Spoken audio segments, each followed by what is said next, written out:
dahil sa kanyang pagiging masunuri sa Diyos at may magandang pag-uugali na nakapagbibigay sa Diyos ng kapulihan. Halika, at atin pong kilalanin ang taong ito ayon sa kanyang magandang kwento sa Biblia noong unang panahon. Siya po ay si Maria na taga Nazaret. Ang Anghel Gabriel ay isinugo ng Diyos sa Nazaret. Sa Nazaret, Galilea, sa isang dalaga na ang pangalan ay Maria.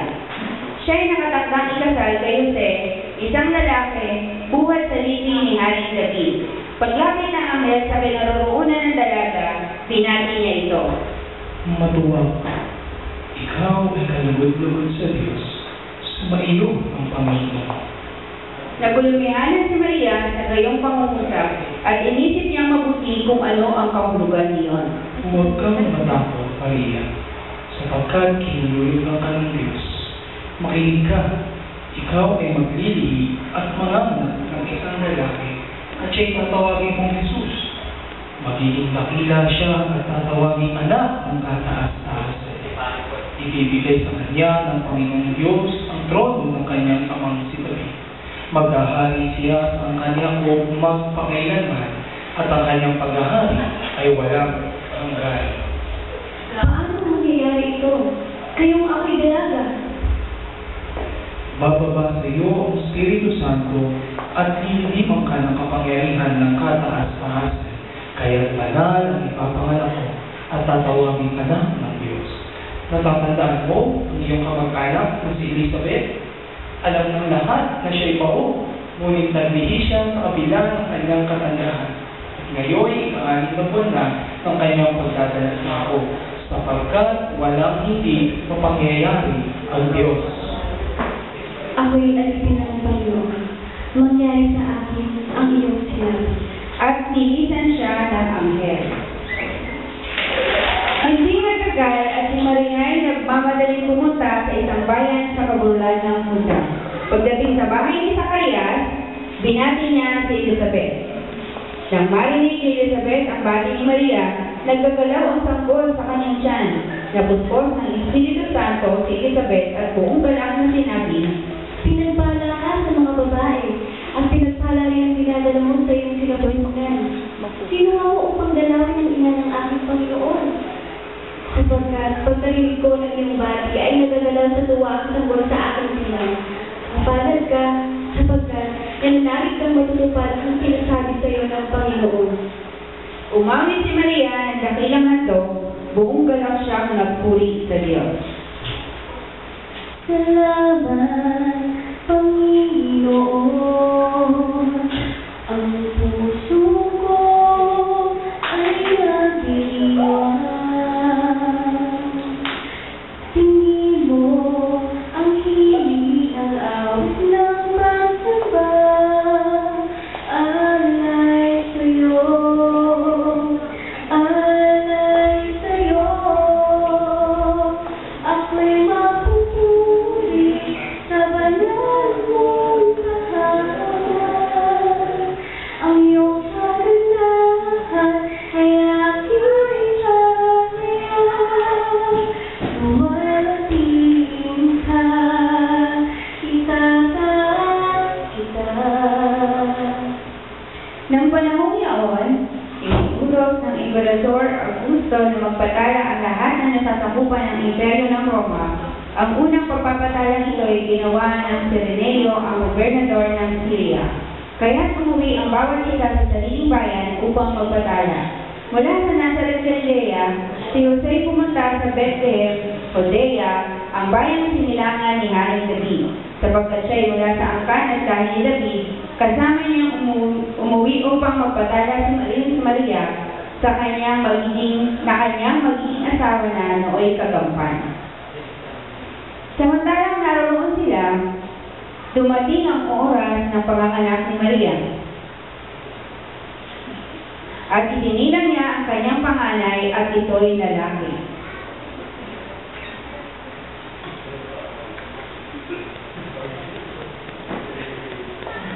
Binalot niya na lamping ang sanggol at inihiga sa isang sabsaban sapagkat wala ng lugar para sa kanila sa bahay panagyan.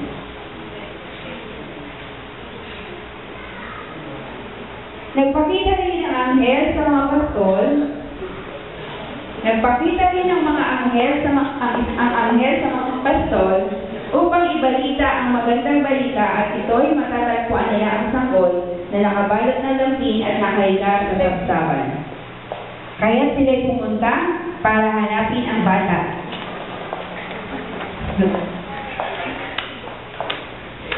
At nakita nga nila ang kanilang hinahanap at kinuwento nila kila Jose at Maria ang kanilang nalaman sa anghel na nakausap nila.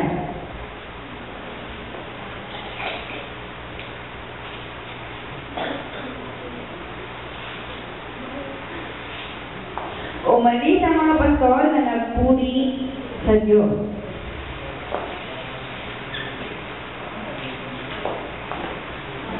Pagdating ng ikawalong araw ay tinuri ang bata at pinangalanan ng Jesus at sinala siya sa Jerusalem upang iharap sa Panginoon at magkanto. Hiningi ito ayon sa kautusan. Dumating ang isang pangalan Simeon. Matapat at malapit sa Diyos ang lalaking ito at naghihintay sa katubusan ng Israel. Sumasa kanya ang Espiritu Santo na nagpahayag sa kanya na hindi siya mamamatay hanggat hindi niya nakikita ang Mesiyas na ipinangako ng Panginoon. Sa patnubay ng Espiritu, pumasok siya sa templo. At nang dalhin doon ang sanggol na si Jesus upang gawin ang hinihingi ng kautusan, siya'y kinalaw ni Simeon at ito'y nagpuri sa Diyos. Kunin mo na, Panginoon, ang iyong amang alipin ayon sa iyong pangako.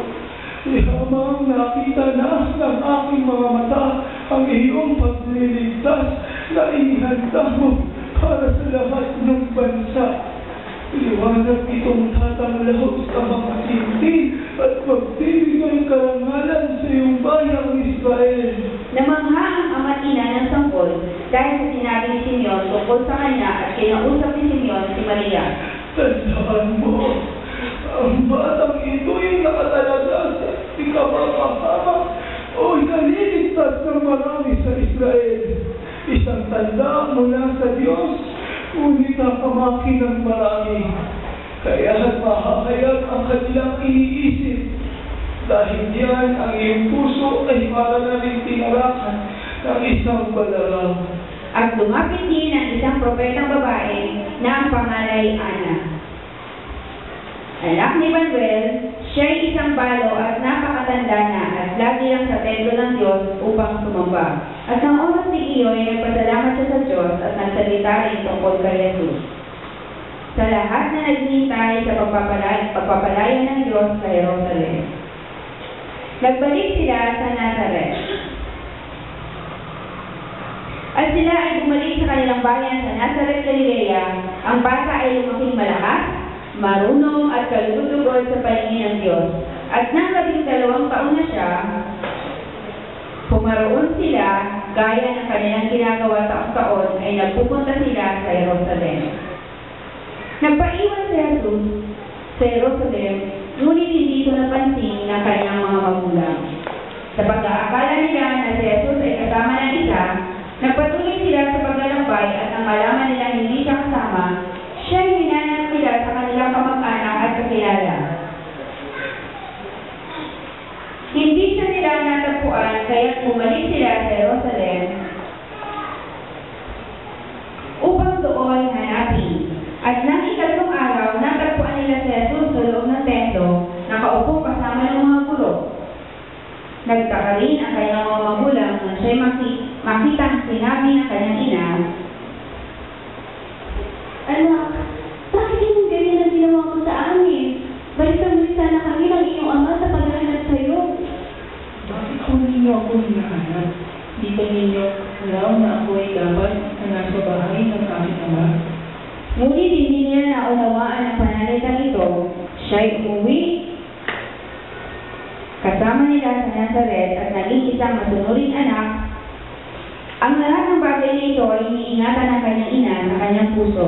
Patuloy na lumaki si Jesus, umunlad ang kanyang karunungan at lalong pinalugdan ng Diyos at ng mga tao. Dito po nagwawakas ang ating kwento.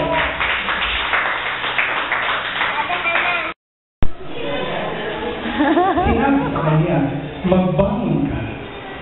Dalhin mo agad sa Ehipto ang mag-ina at huwag kayong maalis doon hanggang hindi ko sinasabi sa iyo, sapagkat hahanapin ni Herodes ang sanggol upang patayin.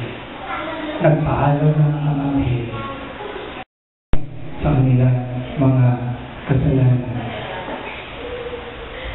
Nang marinig ni Jose, nagpaalam na sa kanya ang anghel ng Panginoon. Kaya sinunod ni Jose ang utos ng anghel, pinakasalan niya si Maria, ngunit hindi pinalaw ni Jose hanggang may panganak ang sanggol. Cheng, ano yun?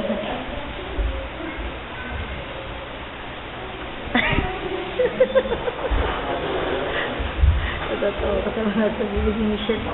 Dahil, Tan, tan, tan. Tan, tan, tan. Tan,